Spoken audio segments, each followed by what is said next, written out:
He saved my life, but I didn't know he was supposed to kill me. Part 2. Monday morning, Sofia called a locksmith. She sat on her couch at 7 a.m., Cody pressed against her side and listened to the phone ring. Her eyes were gritty from lack of sleep. She'd been up all night staring at that court document, reading Marco's name over and over until the words stopped making sense. Secure locksmith, this is Dennis.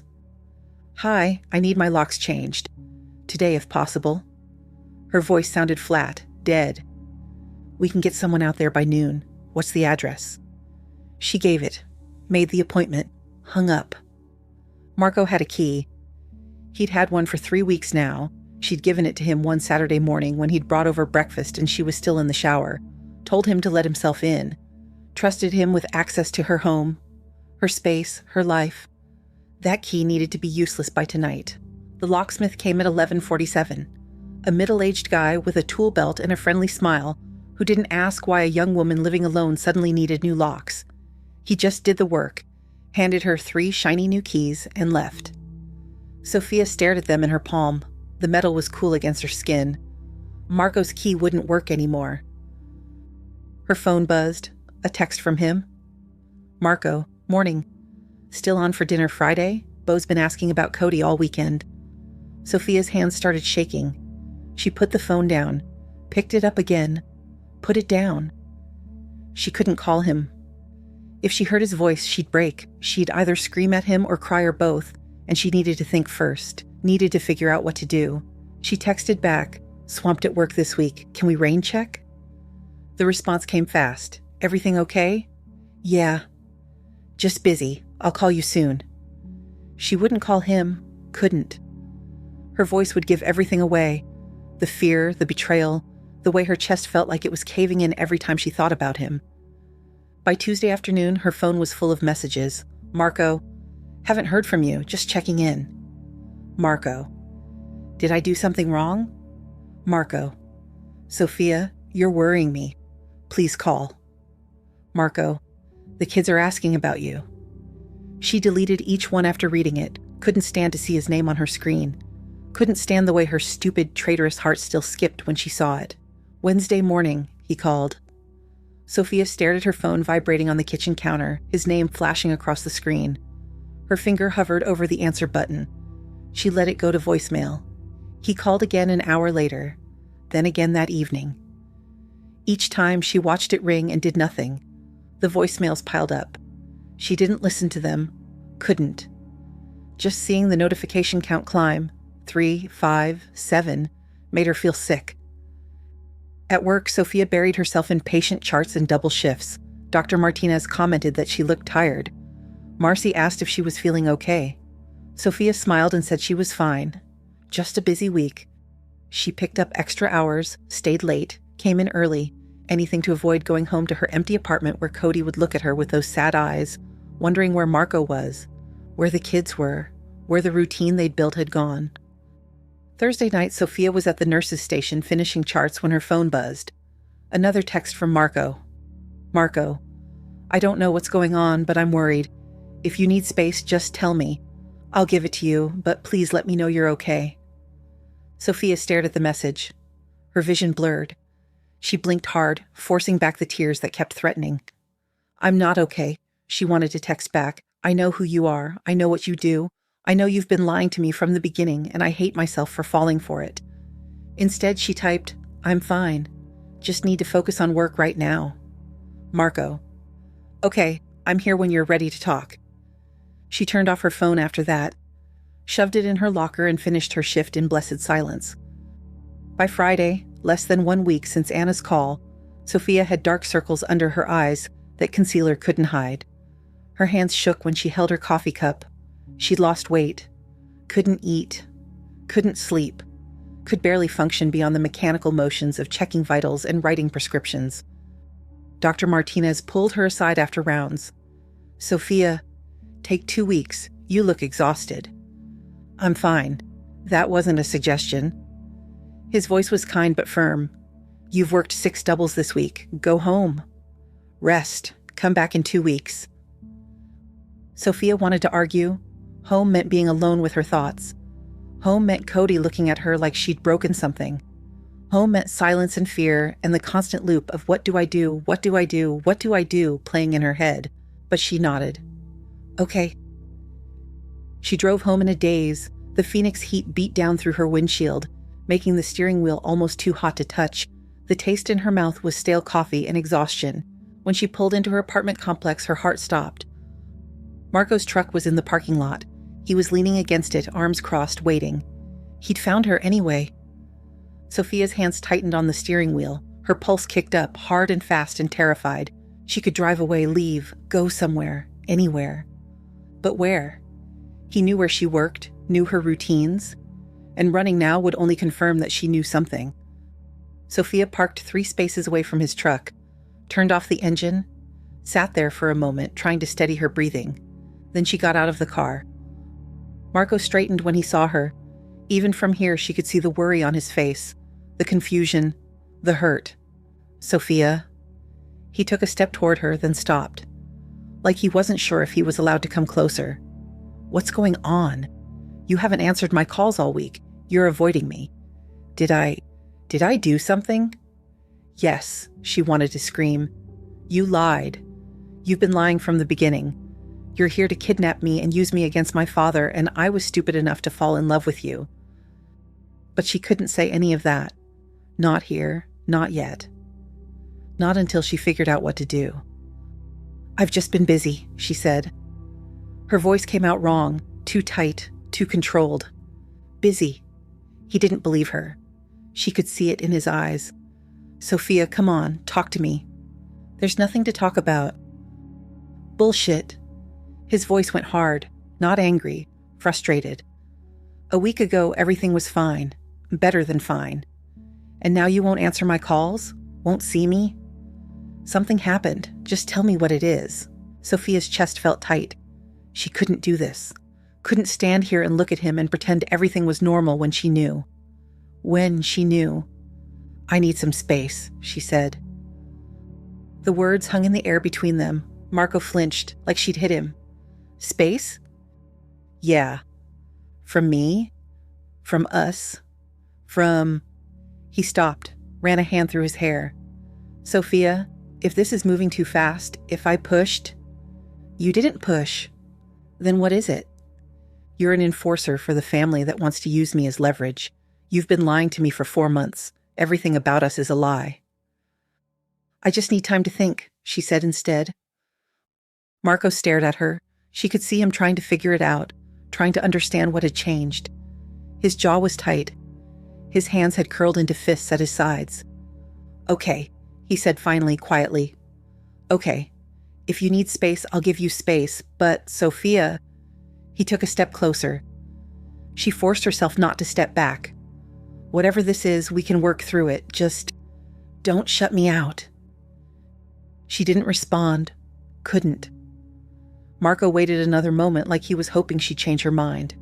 When she didn't, he nodded once and walked back to his truck. Sofia watched him drive away. Stood there in the parking lot until his truck disappeared around the corner, until the sound of his engine faded completely. Then she went inside, locked her door, and slid down to the floor with her back against the door. Cody came over, whining, pressing his nose into her hands. Sofia buried her face in his fur and finally let herself cry. Sofia called Anna on Saturday morning. She'd meant to call Wednesday like she'd promised, but the week had been chaos. Avoiding Marco, burying herself in work, changing her lock, barely sleeping. By the time she'd remembered, it was Friday night and she was too emotionally destroyed from the parking lot conversation to form coherent sentences. But Saturday morning, with Cody pressed against her side and 2 weeks of forced leave stretching ahead of her, she pulled out the burner phone and dialed. Anna picked up on the first ring. Thank God. I've been waiting for you to call. Are you okay? Sofia's voice came out flat, empty. Did you find out anything else? Anna had heard that tone before, back when Sofia was 18 and had just decided to run. The voice that meant the fight had drained out of her, leaving only exhaustion and fear. Yeah. Soph, it's worse than I thought. They're planning to move soon. Like, within the next week or 2. My contact says the order's already been given to their enforcer. Sofia closed her eyes. Her hand tightened on Cody's fur. How soon? He didn't have an exact date, just that it's imminent. They want you before Dad comes and gets you himself. Dad knows? Of course he knows. How do you think I found out? He's been monitoring the Coppola's movements for weeks. But Sofia, you can't wait for him. You know what happens if he gets involved. It'll be a war, people will die. You'll be right back in this world. Sofia pressed her free hand against her forehead. The pounding behind her eyes had become constant. What am I supposed to do, Anna? Just run again? Start over somewhere new? I'm so tired of running. I know. Anna's voice cracked. I know you are, but what's the alternative? Let them take you? Let Dad drag you back into the family to protect you? Either way, you lose everything you've built. I've already lost it. The words came out bitter. The second they found me, it was over. Then at least survive it. Please, just go somewhere. Anywhere. Change your name again, I'll help you, I can't. Sofia's throat felt tight. I can't keep doing this. I need help. Real help. What kind of help? I don't know yet. Sofia looked down at Cody, who was watching her with worried brown eyes. But I'll figure something out. I have 2 weeks off work. My boss made me take a leave, so I have time to deal with this. 2 weeks isn't enough time to... I know. Sofia's voice was sharper than she meant it to be. I know, Anna, but it's what I have. Anna was quiet for a moment. I'm scared for you. I'm scared too. Promise me you'll be careful. Promise me you won't do anything stupid. Sofia almost laughed, almost. I promise. I love you, Soph. I love you too. The call ended at 9:30. Exactly 30 minutes. Their rule still held, even when everything else was falling apart. Sofia put the burner phone back in the locked drawer and sat there, staring at nothing. She couldn't run. Not again. And she couldn't let her father pull her back into that world, which left only one option. She needed protection. Official protection. She needed to go to the police. The police station smelled like burnt coffee and floor wax and years of bad decisions. Sofia sat in the waiting area on Monday morning, her hands clasped tight in her lap. She had rehearsed this a dozen times in her apartment over the weekend, practiced exactly what to say, how much to reveal. A uniformed officer finally called her back, led her down a hallway to a small office with Captain Delgado's name on the door. Delgado was in his 50s, graying at the temples, with the kind of face that had seen everything and wasn't impressed by much anymore. He gestured for her to sit. What can I do for you, Dr. Wes? Sofia took a breath, steadied herself. I need protection. My real name is Sofia Valentino. My father is Dominic Valentino. She watched his face for recognition, saw the slight flicker in his eyes. He knew the name. The Coppola crime family out of Las Vegas has figured out who I am and where I am. They're planning to kidnap me to use as leverage against my father. Delgado listened. His face stayed neutral, professional. He took notes on a yellow legal pad, the pen scratching against paper. The sound made Sofia's skin crawl. And you're sure about this? He asked. Yes. I have a source back east, someone who still has contacts in that world. The Coppolas know where I am and they're moving soon. Do you know who specifically is involved? Sofia's throat tightened. This was the part she'd been dreading. Marco Russo. He's an enforcer for the Coppola family. She couldn't say dating, couldn't say in love with. I've been seeing him for the past few months. I didn't know who he was, not until recently. Something shifted in Delgado's expression, too fast, too knowing. Sofia's stomach dropped. No, please no. I'll make some calls, Delgado said, standing. Wait here. He left the room. Sofia sat there, her pulse pounding in her ears. The chair was hard plastic, uncomfortable. The room was too cold. The fluorescent lights buzzed overhead, making everything feel harsh and exposed. Something was wrong. She could feel it. The way Delgado had looked at her when she said Marco's name, the way he'd left too quickly. She'd made a mistake coming here. She waited. 5 minutes. 10. 15. Her hands were shaking. She pressed them between her knees, trying to make them stop. Trying to think, should she leave? Should she run? The door opened. Sofia looked up. Marco. He walked in like he belonged there, his leather jacket zipped halfway, his face carefully neutral. He nodded at Delgado, who was right behind him. "Thanks for the call, Captain." Sofia's stomach didn't just drop. It disappeared entirely. She shot up from her chair so fast it scraped against the floor, the sound sharp and ugly and desperate. "No!" Her voice came out strangled. Raw. "No, I'm not going with you." "Sofia," Marco started. "Don't." She backed toward the wall, as far from him as she could get in the small room. Her hands were shaking so hard she had to clench them into fists. "You've been lying to me, this whole time. Everything. I know you're scared." "Scared?" Her laugh came out broken. "Wrong. I trusted you. I let you into my life, into my home. Her voice cracked. She hated that it cracked. "God, I'm such an idiot." You're going to hand me over to them." The words tasted like ash. "That's what this was, right? The whole thing. Get close to me. Make me trust you. Then grab me when the order came. I'm not going to hurt you." Marco's voice was low, controlled. But something in his eyes looked almost desperate. "But you can't stay here. You can't go to the police. If the captain had called anyone else, Sofia, anyone else would have grabbed you already. You'd be in a car headed to one of the Coppola's holding locations right now." Delgado cleared his throat. "Ma'am, I'd suggest you go with him. For your own safety. You're on their payroll." It wasn't a question. She looked at Delgado, at his carefully neutral face, and understood. The Coppolas owned him. Probably had for years. "How much do they pay you to look the other way?" He didn't answer. Sofia looked back at Marco. At the man she'd fallen in love with. The man who'd brought her coffee and kissed her in his kitchen, and held her while she slept and made her believe she could have something normal. The man who'd been sent to kidnap her. "Please," Marco said quietly. "Let me explain. Just come with me. I'll tell you everything." "Why should I believe anything you say?" "Because if I wanted to hurt you, I'd have done it already. Because I've had 2 weeks to hand you over and I haven't. Because..." His jaw clenched. "Because I'm trying to keep you alive." The truth of it hit her like a fist to the chest. He could have taken her weeks ago. Could have grabbed her any time over the past 2 weeks since he'd gotten the order. Could have done it a dozen different ways. But he hadn't. Why hadn't he? Sofia stared at him, her chest tight, her mouth dry, her whole body shaking with fear and betrayal and something else she didn't want to name. The captain looked at Marco. "Man, I don't have time for this." Then he turned towards Sofia.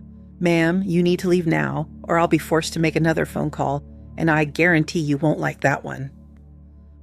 Marco gave Delgado a knowing look, then turned to Sofia.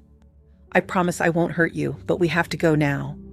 Sofia stood frozen, looking between the two men, trying to process what was happening. Delgado pulled out his cell phone. She flinched. He started to dial. "Fine." Her voice came out hoarse, broken.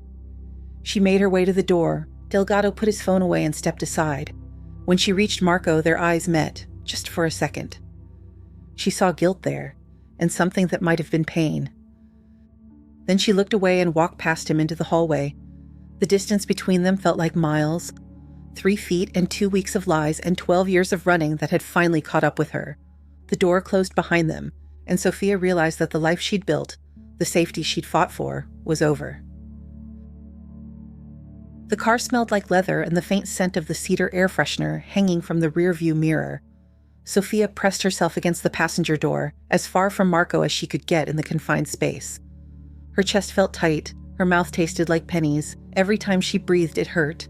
Marco drove in silence for 10 minutes before he spoke. "I'm not going to hurt you."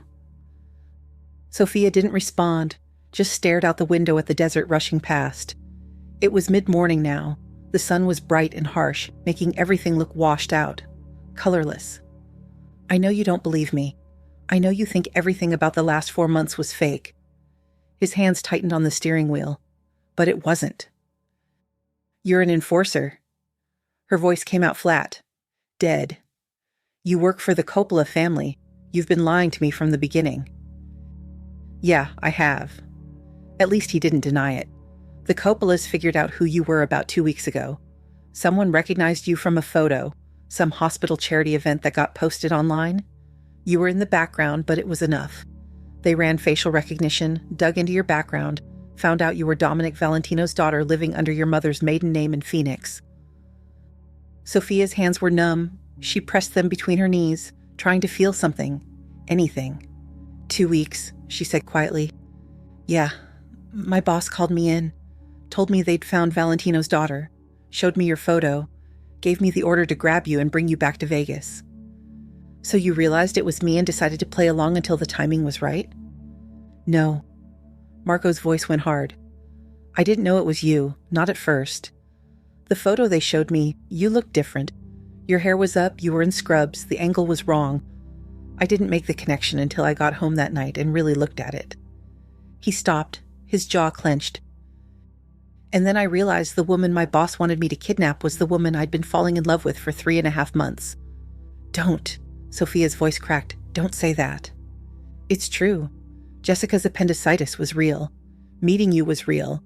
Everything before that order came, that was real. You lied to me about who you were. And you lied to me about who you were. His voice sharpened. You told me your family was complicated, but no one would show up. You lied about your name, about your past, about everything. Sofia flinched because he was right. She'd lied too. I had to, she whispered. So did I. They drove in silence for another mile. The desert stretched endlessly on either side of the highway. Where are we going? Sofia asked finally. Safe house. About an hour outside Phoenix. It's off the books. Nobody knows about it. For how long? However long it takes. And then what? Marco's jaw worked. He stared straight ahead at the road. I can't betray my capo. That's not something I can do, but one way or another, I'll work something out. Sofia wanted to believe him. Some part of her, the part that had fallen in love with him over pasta sauce and Spike the Lizard and late-night conversations, wanted to believe that he could actually pull this off. But the rest of her knew better. Knew that men like him didn't just walk away from families like the Coppolas. Knew that her father wouldn't negotiate with the people who'd threatened his daughter. Knew that this situation had exactly 2 endings, her dead or everyone else dead. She just didn't know which one Marco was hoping for. They drove in silence for another few miles. The desert stretched endlessly on either side of the highway, empty and unforgiving. It wasn't entirely his fault. That's what she kept trying not to acknowledge. Wasn't entirely his fault that they were in this mess. He'd lied about who he was, but so had she. He'd kept secrets, but so had she. He'd hidden his real life from her for 4 months, but she'd been hiding her real life for 12 years.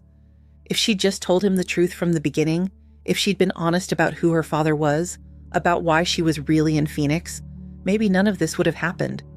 Maybe he would have walked away. Maybe he would have protected her differently. Maybe a lot of things. But she hadn't told him. She'd lied.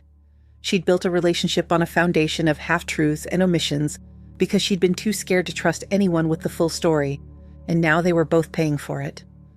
Sofia pressed her forehead against the cool glass of the window. Her chest felt tight. Not just with anger anymore. With guilt, too. She'd wanted safe. She'd wanted normal. She'd wanted to pretend she was someone else so badly that she convinced herself the lie could last forever. It couldn't. It never could have. I'm sorry, Marco said quietly. Sofia didn't look at him. For which part? All of it. For lying? For not telling you what I really did? For... He stopped. For putting you in this position. I put myself in this position. The words came out before she could stop them. Bitter. True. I'm the one who ran. I'm the one who thought I could just disappear and no one would ever find me. I'm the one who... Her voice caught. I should have been more careful. You were careful. You stayed hidden for 12 years. That's not nothing. It wasn't enough. It was one photo, Sofia. One background shot in a crowd. You couldn't have predicted that. Maybe not, but she could have been honest with him, could have told him the truth before it was too late. She didn't say that out loud. They continued to drive in silence for another few miles. The safe house appeared in the distance, small, isolated, surrounded by nothing but scrub and emptiness.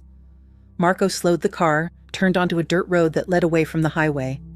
What happens now? Sofia asked as he parked. Now you stay here. I make some calls. Start working on getting us out of this." He killed the engine. The silence was deafening. Marco got out of the car, walked around to her side and opened the door. Sofia stepped out into the desert heat. The air was dry against her skin. Hot. It smelled like dust and creosote and uncertainty. Marco unlocked the door to the safe house. The lock clicked. Heavy. Final. Sofia walked inside without looking at him. The door closed behind them, and she realized that despite everything, despite the lies and the betrayal and the impossible situation, she was still alive. For now, that would have to be enough. The safe house was small, 1 bedroom, 1 bathroom, a kitchen that opened into a living room with a couch that had seen better days, and a coffee table with water rings from years of use.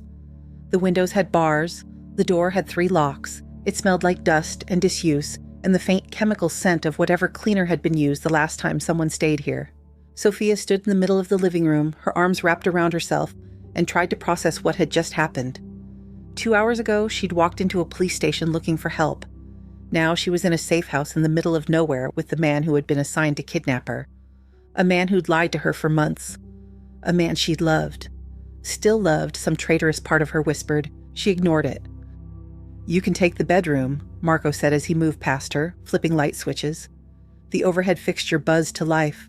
Fluorescent, harsh, making everything look washed out and temporary. A small living room opened into an even smaller kitchen. Formica counters, laminate cabinets, a 2-burner stove that looked like it came from the 70s. "Where will you sleep?" "Couch." Sofia looked at the couch. It was short, worn. Marco was over 6 feet tall. He wasn't going to fit. "That's not going to work," she said. I'll make it work." Marco, "Sofia, just take the bedroom." His voice was tired, flat. "Please." She didn't argue, didn't have the energy. He stopped, started again. "The bedroom's through there. Bathroom's attached. There's clean sheets in the closet." The bedroom was small. A double bed with a faded blue comforter. A dresser with a mirror that had a crack in the corner. A window that looked out at nothing but desert scrub. Sofia sat on the edge of the bed. The springs creaked. The mattress was firmer than hers at home. At her apartment. Not home. Nothing felt like home anymore. She could hear Marco in the other room, the sound of cabinet doors opening and closing, the faucet running, the quiet, controlled sounds of someone trying not to make noise. She should check on Cody, should call someone to feed him, to let him out. The thought made her chest tight. She couldn't go back to her apartment, not yet. Not until Marco figured out whatever he was trying to figure out. Sofia pulled out her phone. Regular phone, not the burner. That life was over. No more hiding. No more secrets. She stared at the screen. No signal. Of course not. Marco wouldn't have brought her somewhere with cell service. Sofia put the phone down, stared at the cracked mirror across the room. Her reflection looked pale, tired, like someone who just had their entire life dismantled in the span of 3 hours. A knock on the door, soft, hesitant. "Yeah?" Marco opened it a crack, didn't come in. "There's some canned food in the kitchen, pasta, soup. Nothing great, but it's something. You hungry?" "No." "You should eat." "I'm not hungry." He was quiet for a moment. She could feel him trying to figure out what to say, what he was allowed to say. "Okay," he said finally. "If you need anything, I won't." Longer this time. "Sofia, don't." She didn't look at him, kept staring at her reflection. "Just don't." She heard him exhale, heard the door close softly. She lay back on the bare mattress and stared at the ceiling. Water stains marked the popcorn texture, brownish rings that suggested roof leaks from monsoon seasons past. The air conditioning rattled. The smell of dust filled her nose. Her chest ached, hollow, empty. She wished today were Sunday. She could call Anna. But it wasn't Sunday, and there was no way to contact her. No way to reach out to anyone. No way to even check if the hospital had noticed she wasn't coming back from her forced leave. Her hands trembled slightly. Sofia lay there in the dark, listening to Marco move around in the other room, and tried not to think about how 2 weeks ago she'd been happy. 2 weeks ago, She'd been in love with a construction worker who kissed her in his kitchen and made her believe in normal. 2 weeks ago, she'd been someone else entirely. Now she was completely, utterly trapped. Sofia woke to the smell of coffee. For a moment, just one brief, disorienting moment, she forgot where she was. Thought she was in her apartment, that Marco had stayed over, that everything was normal. Then she opened her eyes and saw the cracked mirror, the water-stained ceiling, the barred window. Her stomach dropped. She sat up. The faded blue comforter had twisted around her legs during the night. She was still in yesterday's clothes, jeans and a t-shirt that smelled like sweat and fear and the police station's recycled air. The bedroom door was closed but not latched. Through the gap, she could hear Marco moving around in the kitchen, the clink of mugs, the scrape of a chair. Sofia checked her phone out of habit. Still no signal. The time read 7:23 a.m. Tuesday morning. She should be getting ready for work, should be feeding Cody, should be living her normal life. Instead, she was here. She got up and crossed to the bathroom. The tile was cold under her bare feet. The shower had rust stains around the drain. The mirror over the sink was spotty with age. Sofia turned on the faucet and splashed water on her face. It came out lukewarm no matter which way she turned the tap. She scrubbed at her skin, trying to wake up, trying to feel something other than numb. Her toothbrush sat on the edge of the sink. Sofia froze. Not just any toothbrush, her toothbrush, and next to it, her toothpaste. She stared at them for a long moment, then opened the medicine cabinet. Her face wash, her moisturizer. The cheap drugstore mascara she preferred over expensive brands was there too. Everything arranged neatly on the shelf like someone had carefully transported her entire bathroom routine to this place. Sofia's hands trembled slightly as she closed the cabinet door. She brushed her teeth mechanically. The familiar mint taste filled her mouth. The electric buzz of the brush, the same sound she heard every morning in her apartment. When she was done, she went back to the bedroom and opened the closet. 3 of her shirts hung there. 2 pairs of jeans, her favorite hoodie, the gray one that was soft from years of washing, a dress, underwear and socks in the dresser drawer. Not everything she owned, but enough. The essentials. He'd gone to her apartment. While she'd been lying in this bed yesterday, shut down and numb, Marco had driven back to Phoenix and packed her things, had walked through her space, picked out her clothes. Sofia sat on the edge of the bed, one of her own shirts in her hands, and tried to figure out how she felt about that. Violated, maybe? That he'd been in her home without permission? But also, she pushed the thought away, didn't want to examine it too closely. The smell of coffee was stronger now, and something else. Eggs, maybe. Toast. Sofia changed into clean clothes, her jeans, her shirt, feeling more like herself even if nothing else was right. She ran her fingers through her hair, caught it in a ponytail with the hair tie she found in the dresser drawer. Also hers. Also from her apartment. When she came out, Marco was sitting at the small dining table with 2 mugs of coffee. He looked up when she appeared, his expression careful. "Morning," he said. Sofia didn't respond. Just stood in the doorway, arms crossed. He gestured to the second mug. "Coffee, black. I know you don't take sugar." She looked at the mug, at him, didn't move. "There's eggs and toast," Marco said when the silence stretched too long. "If you're hungry." Sofia walked past him to the kitchen, found a plate in the cabinet, served herself a small portion, scrambled eggs that were still warm, wheat toast with butter, poured herself the coffee. She sat at the opposite end of the small table, ate in silence. The eggs were fine, not overcooked. The toast was toast. Marco didn't try to make conversation, just drank his coffee and pretended to read something on his phone. Sofia finished eating, washed her plate in the sink, dried it, put it away.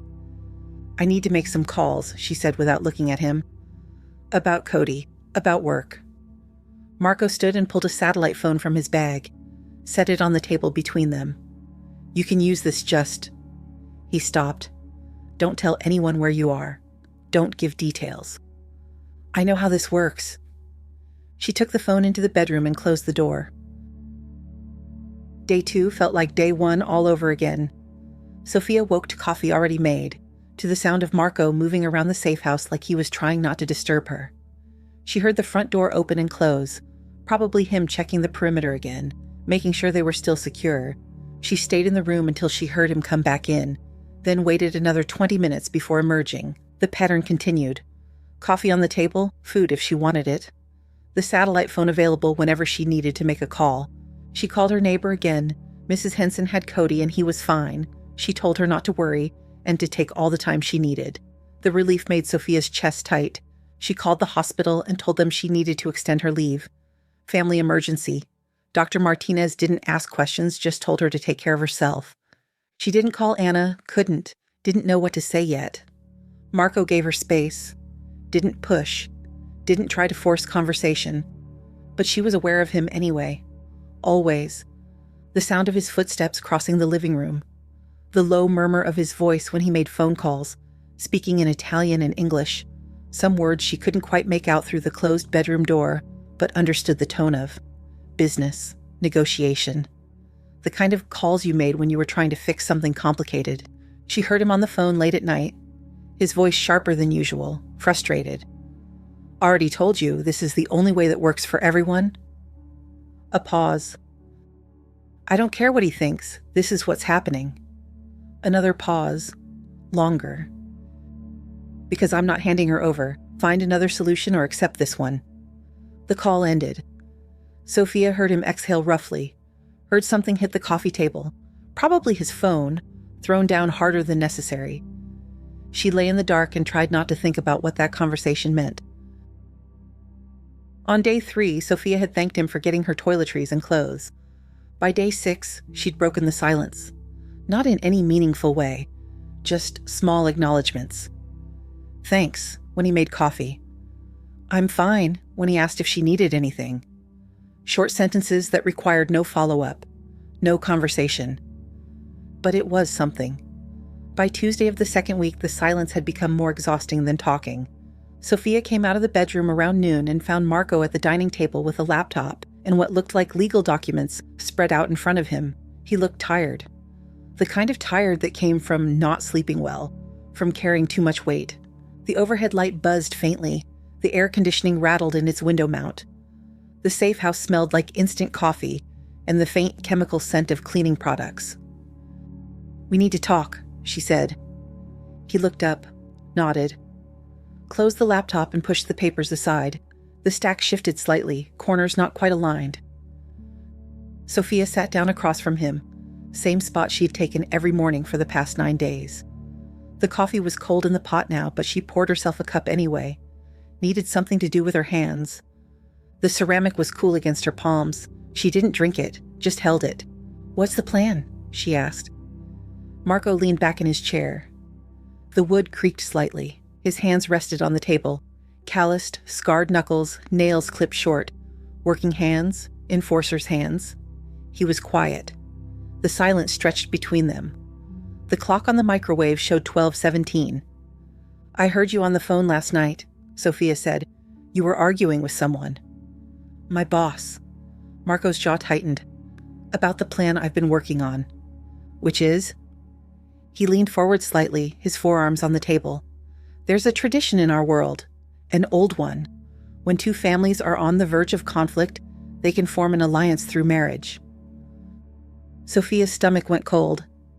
She set the mug down carefully. What? If you and I get married, you become part of the Coppola family through me. You're no longer a Valentino they can use as leverage. You're a Coppola wife, untouchable. You can't be serious. It's the only way that works for everyone. Marco's voice was steady, controlled, like he'd practiced this. Your father won't come after you if you're married into a rival family. It would be seen as your choice, your life, and my boss can't use you as leverage because you'd technically be under Coppola protection. Sofia stared at him. Her pulse was pounding in her ears. You want me to marry you. I need you to marry me. He leaned forward slightly. Sofia, I've been negotiating this for the past weeks, since I got the order to grab you. My boss doesn't like it, but he understands the politics. A marriage alliance is worth more than a hostage situation. Sofia felt like she was going to be sick. You've been planning this for over a week. I've been trying to find a way to keep you alive for over a week. His voice went rough. This is it, Sofia. This is the only option that doesn't end with you dead or me having to hand you over. The words hung in the air between them, heavy, final. Sofia looked at him, really looked at him, at the dark circles under his eyes that matched hers, at the tension in his shoulders, at the way he held himself, careful, controlled, like he was afraid one wrong move would make her bolt. "You said you've been negotiating this for over a week," she said slowly, "since you got the order to grab me?" "Yeah." "God, Marco, you could have told me something, anything." "And said what?" His voice went hard, frustrated. "Hey, Sofia, I just found out you're Dominic Valentino's daughter and my boss wants me to kidnap you. But don't worry, I'm trying to figure out a marriage loophole. You would have run. You would have disappeared again and I wouldn't have been able to protect you." "I don't need your protection." Sofia's voice cracked despite her best effort to control it. "Yes, you do, Sofia." Marco's hands fisted at his sides. "There's a price on your head.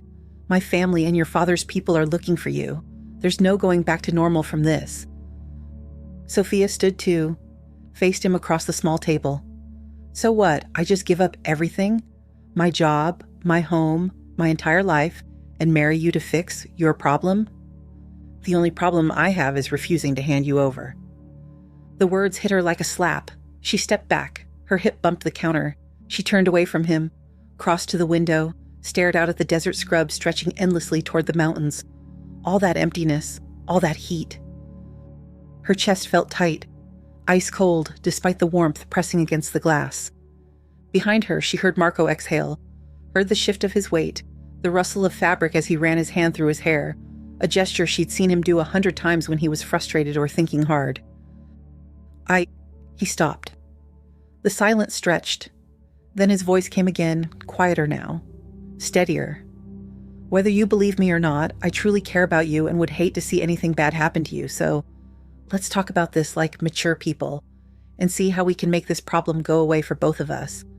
Sofia pressed her forehead against the cool glass, closed her eyes. The air conditioning rattled.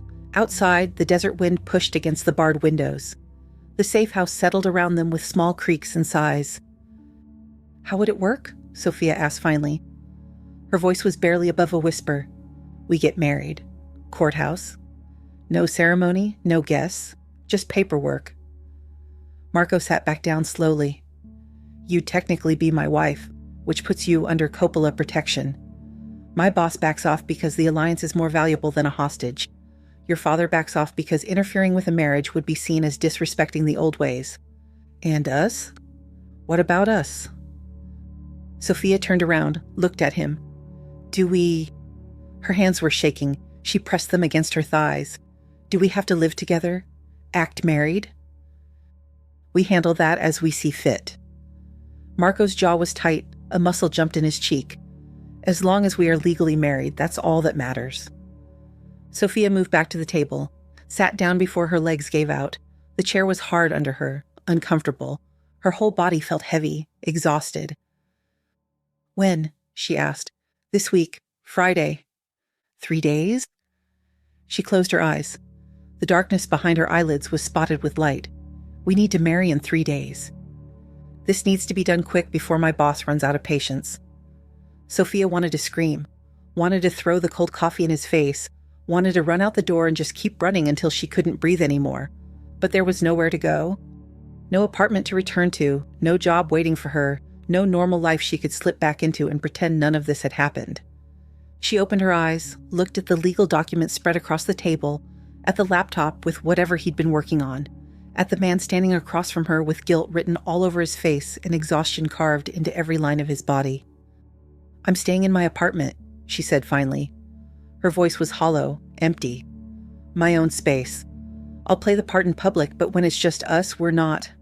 Her voice caught. She swallowed hard. "We're not a couple. We're not anything." "Okay." Sofia looked at him. She saw the exhaustion, the tension. There was guilt in his eyes that he wasn't quite hiding. At the man who'd lied to her, who'd been sent to destroy her life, who'd somehow found a way to save it instead. "Okay," she said quietly. "I'll do it." Marco exhaled. The relief in his expression was almost painful to see. His shoulders dropped slightly, his hands unclenched. "Thank you," he said. "Don't thank me." Sofia stood up. Her legs were shaky, but they held. "Just don't," She walked past him, back to the bedroom, closed the door. Friday came too fast. Sofia stood in front of the cracked mirror in the safe house bedroom, staring at her reflection. She'd put on the one dress Marco had grabbed from her apartment, a simple navy blue sheath she'd worn to hospital fundraisers. Professional, unremarkable, the kind of thing you wore when you wanted to blend in. The kind you wore to a courthouse wedding where you were marrying a man you didn't trust. Her hands trembled slightly as she smoothed the fabric. She pressed them flat against her thighs, willing them to stop. Through the door, she could hear Marco moving around. The sound of keys, his phone buzzing, the controlled sounds of someone trying to stay calm. Sofia took a breath, then another. The air tasted stale, recycled. She opened the door. Marco was waiting by the front door in dark jeans and a button-down shirt, black sleeves rolled to his elbows. Not a suit, not formal, just clean, presentable. Like he was meeting someone for business instead of getting married, which she supposed he was. He looked up when she appeared. His eyes tracked over her, not hungry, not appreciative, just checking, making sure she was ready. "You look nice," he said. Sofia didn't respond, just grabbed her purse from the couch, the one he'd brought from her apartment along with everything else. The drive to Phoenix took an hour and a half. Marco drove. Sofia stared out the window and watched the desert blur past. Scrub brush and rocky soil and heat shimmering off the asphalt. Neither of them spoke. The radio played something low and country, a woman's voice singing about heartbreak and whiskey and roads that led nowhere. Sofia wanted to change the station but couldn't make herself reach for the dial. By the time they hit the outskirts of Phoenix, her chest felt tight, ice cold, like someone had dumped freezing water straight into her lungs. She was going back to the city where she'd built her life, where her apartment sat empty, where Cody was still at Mrs. Henson's, where the hospital was waiting for her to return, where everything had been normal 2 weeks ago. Marco pulled into the courthouse parking lot at exactly 2 o'clock. He'd scheduled the appointment for 2:15. Enough time to get through security, not enough time to think about it. Sofia got out of the car. The Phoenix heat hit her immediately, dry and relentless, the kind of heat that made breathing feel like work. The parking lot smelled like hot asphalt and exhaust. Marco came around to her side, didn't touch her, just stood there waiting. "Ready?" he asked. No, she wasn't ready. Would never be ready. "Let's get this over with," she said instead. They walked across the parking lot together, not holding hands, not touching. Just two people walking in the same direction who happened to be about to sign legal documents binding them together for the foreseeable future. The courthouse was cool inside, air-conditioned to the point of being cold. Sofia's bare arms prickled with goosebumps. The smell of floor wax and old paper filled her nose. The fluorescent lights hummed overhead. Security waved them through. Marco had left his gun in the car. She'd seen him lock it in the glove compartment before they got out. Strange, realizing she knew he carried one. Strange, realizing how much she didn't know about his actual life. The clerk's office was on the second floor, room 214. The hallway was empty except for a couple arguing in whispers near the water fountain and an older man in a maintenance uniform mopping the floor. Marco opened the door for her. Sofia walked through without looking at him. The office was small, beige walls, cheap carpeting, a desk with a woman in her 50s behind it, her reading glasses on a chain around her neck. She looked up when they entered and smiled. 2:15 appointment? "Yeah," Marco said. "We're Russo." The woman typed something into her computer. "Perfect. I'll just need to see your IDs and the marriage license." Marco pulled out his wallet, handed over his driver's license. Sofia did the same, her fingers numb as she fumbled with her purse. The clerk looked at the IDs, at them. At the paperwork Marco had filled out ahead of time. "All right, everything looks good. Judge Morrison will be with you in just a moment. You can wait right over there." She gestured to a row of plastic chairs against the wall. Sofia sat. Marco sat beside her, not close, leaving a respectful distance between them. The chairs were hard, uncomfortable, the kind you found in DMVs and government offices where comfort wasn't the priority. The clock on the wall ticked. 2:17, 2:18. Sofia's heart was pounding. She could hear it in her ears, could taste copper on her tongue. This was happening. This was actually happening. "Sofia." Marco's voice was quiet, careful. She didn't look at him, kept staring straight ahead at the beige wall. The clock ticked. 2:17, 2:18. Let's just get this over with." Sofia's voice came out flat, empty. Marco was quiet. The silence stretched between them. The air conditioning hummed. Someone's footsteps echoed down the hallway outside. The door opened. A man in his 60s stepped out, tall, graying at the temples, wearing a suit that had seen better days. Judge Morrison, presumably. "Mr. Russo? Dr. Wess? Come on in." They stood. Sofia's legs felt shaky, but they held. The judge's chambers were even smaller than the waiting room. A desk, 3 chairs, a bookshelf filled with legal volumes, a window that looked out at the parking lot. "This won't take long," Judge Morrison said as he settled behind his desk. "I just need to confirm a few things, then we'll do the ceremony. Simple and straightforward?" Simple. Straightforward. Nothing about this was simple. The judge asked the standard questions. Were they entering this marriage of their own free will? Were they aware this was a legally binding contract? Did they understand their rights and responsibilities? Yes, yes, yes. Sofia answered on autopilot. Her voice sounded like it was coming from somewhere far away. "All right, then." Judge Morrison stood. "Let's proceed. Do you have rings?" Sofia's stomach dropped. She hadn't even thought about rings. "No," Marco said. "We don't." The judge nodded like this wasn't unusual, like plenty of people got married in his chambers without rings, without witnesses, without any of the things that were supposed to make a wedding feel real. "That's fine. We can proceed without them. Mr. Russo, if you'll stand here. Dr. Wess, here." They stood facing each other. Sofia looked at Marco, at the man who'd lied to her, who'd been sent to kidnap her, who'd somehow found a way to save her instead. His eyes were on hers. Steady. Dark. Something in his expression looked almost apologetic. Too late for apologies. "Marco Antonio Russo, do you take Sofia Marie Wess to be your lawfully wedded wife?" "I do." His voice was steady, certain. "Sofia Marie Wess, do you take Marco Antonio Russo to be your lawfully wedded husband?" Sofia's throat felt tight. Her chest ached. Her hands were shaking. She thought about running, about bolting for the door and just keeping going until she couldn't breathe anymore. But there was nowhere to run to. "I do," she said quietly. "Then by the power vested in me by the state of Arizona, I now pronounce you husband and wife." Judge Morrison smiled. "You may kiss if you'd like, though it's not required." Marco didn't move.